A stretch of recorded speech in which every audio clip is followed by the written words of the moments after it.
श्रीराम समर्थ.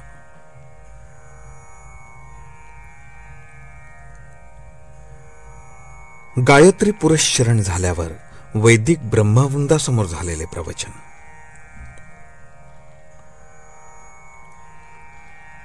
वैदिक कर्माच्या जोडीला भगवंताचे नाम घ्यावे.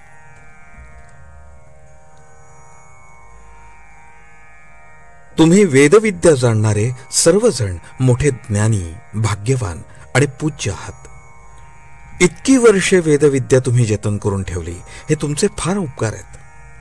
तुमची योग्यता खरोखर मोठी आहे. त्याच्या उलट माझी स्थिती आहे. मी एक अज्ञ मनुष्य आहे. मला वेदविद्येचा गंध नाही, ग्रंथांचे ज्ञान नाही. मी रामरायाचा एक दीन दास आहे. त्याच्या नामावर माझे प्रेम आहे. माझे म्हणणे आपण प्रेमाने ऐकून